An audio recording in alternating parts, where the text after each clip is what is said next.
참 세상이 흔들리고 또 사람들은 변하지만 그러나 하나님께서 우리에게 주신 사명을 우리가 놓지 않고 오늘 또 성령을 구하는 기도를 위해서 이 자리에 함께 하신 또 우리 모든 기도의 동역자들께 감사를 드리고 하나님께서 우리의 이와 같은 음, 정말 변치 않는 마음과 또 뜻을 받아주셔서 이 마지막 사업을 또 영성하게 일으켜 주시기를 간절히 소망합니다. 오늘 254쪽, 그들은 성령의 능력으로 그 부분부터 읽도록 하겠습니다. 254쪽입니다. 그들은 성령의 능력으로 말하였으며 그 능력의 가마로 수많은 사람들이 개심하였다. 우리가 엊그저께 보셨던 말씀 가운데 그 자신을 버리고 자아를 비우고 성령께서 그 마음에 역사하시도록 그 여지를 남겨두는 사람, 그리고 전적으로 자신의 생을 하나님께 바친 사람들의 유용성에는 한계가 없다고 그렇게 말씀했잖아요. 예, 자신을 버리고 성령께서 그 마음에 역사하시도록 하며 전적으로 생애를 하나님께 바친 자들의 유용성은 무한한 것이다. 아, 제가 참 좋아하는 말씀인데요. 성령을 마음에 모신 자는 이렇게 그 유용성에 제한이 없다고 말씀하십니다. 정말 다이너마이트 같은 그런 능력을 나타낼 수 있다고 하시는 것이죠. 그래서 저와 여러분들이 꼭 성령을 받으셔야 할 것 같습니다. 우리가 성령을 받고 안 받고는 선택의 문제가 아니고 반드시 우리가 성령의 능력을 힘입고 성령을 받는 역사를 우리가 경험을 해야 합니다. 그들은 성령의 능력으로 말하였으며 그 능력의 가마로 수많은 사람들이 개심하였다. 우리가 애초에 선교를 위해서 이 기도에 모이지 않았습니까? 그렇다면은 많은 사람들을 개심시킬 수 있는 능력이 성령으로부터 나온다고 했는데 우리 자신을 자부하는 믿음을 우리가 내려놓고 성령께서 우리 마음 가운데 역사하시도록 그 여지를 남겨둘 때에 성령께서 무한한 능력을 우리를 통해서 나타내실 것이라고 하신 말씀입니다. 오순절날에 성령의 부으심으로 그 결과는 어떠했는가? 부활하신 구세주에 관한 기쁜 소식이 그 당시 알려진 세계의 끝까지 전파되었다. 성령의 한없이 부어주시는 그 능력의 결과가 바로 복음 전파가 땅끝까지 이루어지도록 그렇게 역사를 했다는 말씀이죠. 그들의 활동으로 교회의 택함을 입은 새신자들이 늘어나고 이게 정말 우리가 원하는 것 아닙니까? 교회에 새신자들이 계속해서 들어오고 또 새신자들이 생명의 말씀을 받고 그들의 마음에 평화와 기쁨이 막 넘쳐서 주체할 수 없는 그런 모습들을 우리가 보는 것이 우리의 소원이지 않습니까? 예, 이 기도회가 계속해서 유지되는 것이 사실은 어쩌면 하나님의 도우심이 없이는 쉬운 일이 아닙니다. 사람들이 가지고 있는 그 의지에 한계가 있기 때문에 좋은 동기를 가지고 이 기도에 참여하라고 하는 분들도 그 결심과 의지와 뜻을 계속해서 견지하기란 쉽지가 않아요. 그럼에도 불구하고 우리가 이 기도회를 어, 계속 할 수밖에 없는 이유는 성령의 능력을 힘입지 않으면은 우리의 힘과 노력으로는 이 사업이 되지 않기 때문에 우리가 이 기도회를 계속해서 유지하는 것입니다. 성령께서 비록 소수이긴 하지만은 끝까지 하나님의 이 마지막 사업을 위해서 그 마음을 오로지 일편단심 그렇게 끝까지 유지하고자 하는 그 같은 하나님의 백성들에게 반드시 성령 어, 충만의 역사가 일어날 것이기 때문에 우리가 이 기도를 포기할 수 없는 것이죠. 오순절날에 성령의 부으심으로 그 결과는 어떠했는가? 부활하신 구세주에 관한 기쁜 소식이 그 당시 알려진 세계의 끝까지 전파되었다. 정말 우리가 너무나 너무나 원하는 그와 같은 에, 부분이죠. 그들의 활동으로 교회 택함을 입은 새신자들이 늘어나고 새신자들이 늘어나고 정말 우리가 보기를 원하는 광경입니다. 예, 하나님의 택함을 입은 새신자들이 매주 교회 안으로 쏟아져 들어오고 또 그 새신자들이 생명의 말씀을 받고 그들의 마음의 평화와 기쁨이 넘쳐서 또 다른 사람들을 그리스도께로 데리고 오는 그런 역사들이 일어날 수 있다는 것이죠. 예. 저들이 마음의 평화와 기쁨이 넘치게 한 그 소망을 또 다른 사람들에게 전하는 일에 그 생애를 헌신하였다. 이게 초대교회 역사입니다. 저는 계속해서 이 아침 기도회를 하면서 이 같은 역사가 우리 시대에, 우리 교회에, 우리 학회에, 우리 지구에 일어나기를 어, 간절히 희망하고 또 기대해 봅니다. 근데 뭔가 조금씩 조금씩 움직이는 것 같아요. 성령의 그 움직이심이 조금씩 조금씩 감지되는 것 같습니다. 저는 한 것이 아무것도 없는데 성령께서 한 분, 두 분, 세 분, 네 분의 마음을 움직이시는 것 같은 그런 느낌을 받게 돼요. 많은 사람들이 하나님 나라가 가까웠다는 소식을 전하였으며 그들을 위협으로 제지하거나 두렵게 할 수는 없었다. 예. 하나님 나라가 가까웠다는 이 소식이 어떤 그 사람들을 놀래키고 그 다음에 위협하고 해서 되는 것이 아니고 성령의 능력과 감화를 통해서 이것이 이루어지는 것이잖아요. 주님이 그들을 통하여 말씀하셨으며 그들이 가는 곳마다 병자들이 고침을 받고 가난한 자들은 복음의 말씀을 들었다. 이처럼 사람들이 그의 성령께서 주장하시도록 자신을 맡길 때에 하나님께서는 큰 일을 하실 수 있으시다. 예, 성령께서 이 일을 하실 수 있도록 우리 자신을 어, 비울 때에 비로소 하나님께서 큰 역사를 이루실 수 있다는 것입니다. 그러니까 우리는 오로지 성령의 통로가 되기 위해서 우리 자신을 온전히 하나님께 드리고 또 성령께서 역사하실 여지를 우리 마음 가운데 남겨놓아야 되는 것이죠. 성령은 영혼들 속에 영적 생명을 불어넣으시는 분이다. 성령은 영혼들 속에 영적 생명을 불어넣으시는 분이시다. 어쩌면 오늘 아침에 우리가 또 하나의 중요한 교리를 살펴봐야 되는데요. 오늘 말씀을 제가 준비하면서 이 성령론에 대해서 생각해 볼 수 있는 기회를 하나님께서 오늘 우리가 또 주시는구나 이렇게 생각을 했습니다. 이 그리스도인 선교봉사 전도를 위해서 주신 책이지만은 이 책 속에 이 아주 작은 책 속에 엄청난 그 교리들이 다 들어 있더라고요. 음, 그참 우리가 복잡한 교리라고 생각되어지는 우리 재림교회 그 기둥 교리들을 쉽게 이해할 수 있도록 이 그리스도인 선교봉사의 성령론을 이 챕터에 이 장에서 다루고 있더라고요. 성령은 영혼들 속에 영적 생명을 불어넣으시는 분이시다. 성령과 생기는 그 성령과 생기는 이 성경에서 동일한 단어로 자주 표현이 됩니다. 하나님의 생명을 주시는 능력으로 나타나요. 구약 성경에 우선 창세기 2장 7절에 보시면 우리가 잘 아는 말씀이 있죠.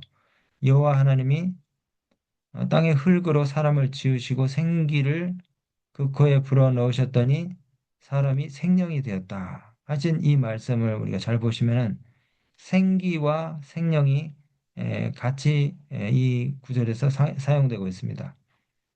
하나님의 호흡이 생기죠. 어, 히브리어로 루아흐라고 하는데요.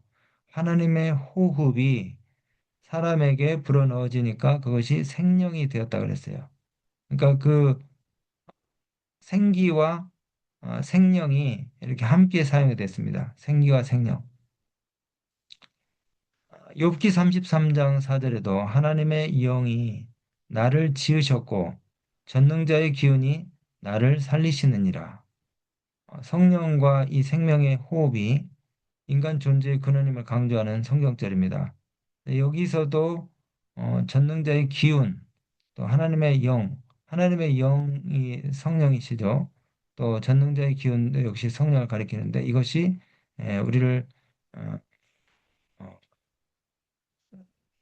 우리를 움직이게 하는 생명 이라고 우리가 또 이해합니다. 근데 이제 이 말씀을 오용하는 또 사람들이 있어요. 이 전능자의 기운이라고 했다 그래가지고 이 성령을 어떤 한 독립 독립된 인격체나 개체로 보지 않고 기운이나 에너지로 보는 그런 또 기독교 교파나 교단들이 많이 있습니다. 근데 이것은 성경 전편에 나타난 성령의 특징을 갖다가 다 고려하지 않고 그냥 요 구절만 딱 떼가지고 어, 자신들이 이해하기 쉽게 그렇게 주장을 하는 것이죠. 근데 성경 전편을 우리가 균형지게 봐야 됩니다. 우선은 그 성령을 기운이나 에너지로 보는 이 교파 사람들이 왜 그렇게 그것을 주장을 하는지 이 이제 욥기 33장 4절 같은 이런 성경절들만 따로 떼놓고 이 성경절만 주장을 하기 때문에 이제 그렇게 이해를 하는 것이죠.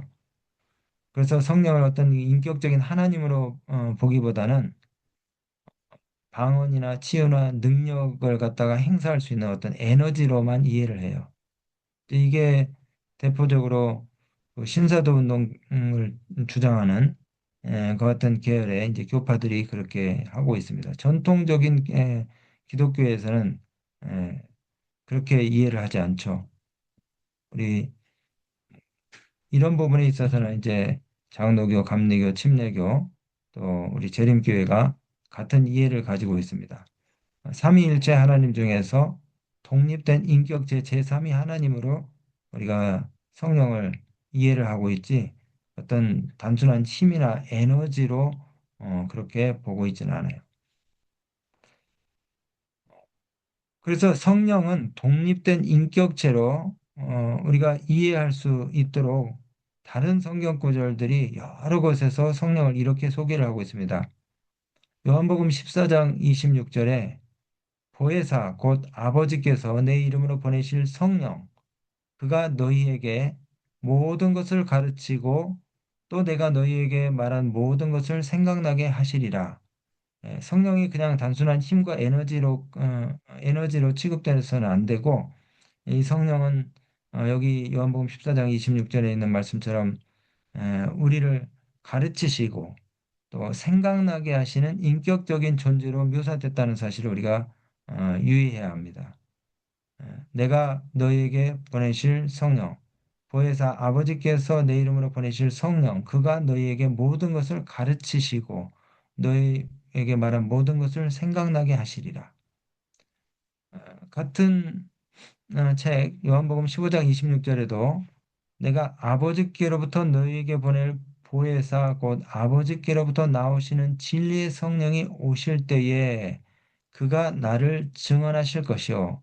여기 또 성령께서는 증언하시는 분으로 그렇게 묘사되고 있죠.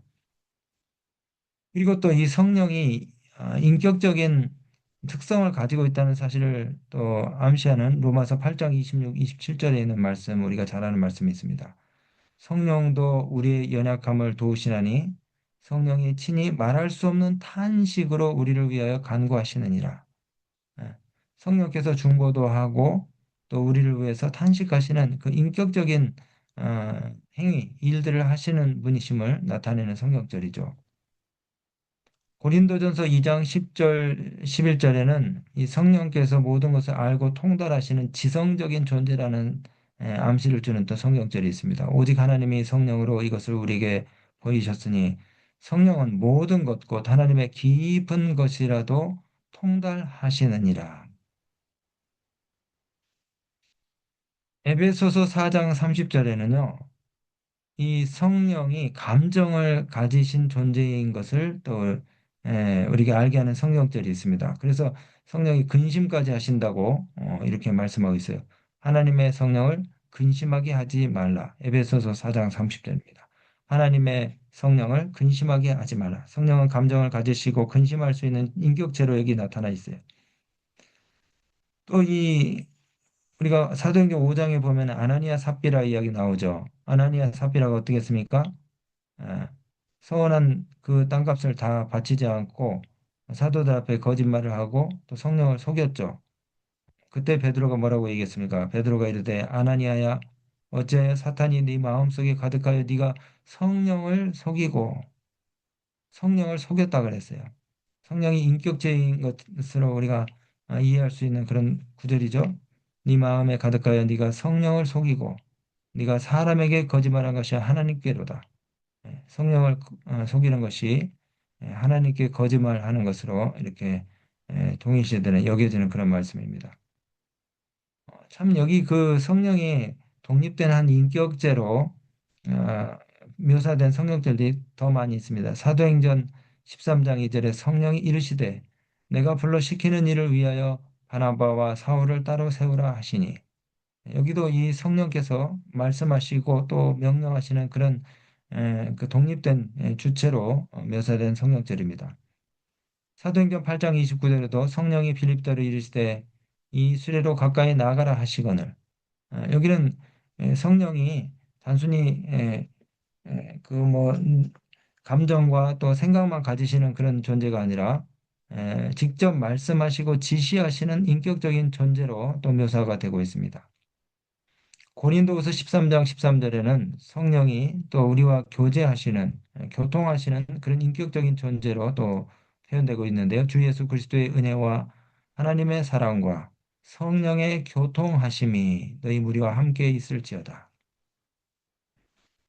그러니까 이 성령을 어떤 기운이나 에너지로 착각하기에는 그 어떤 그 주장들을, 우리가 이 욥기 33장 4절 이 한 구절만 가지고 주장하는 이 교파의 사람들의 주장들을 우리가 성경 전체를 보면서 잘 이해를 하고 또 이 어떤 잘못된 주장을 우리가 거부해야 합니다.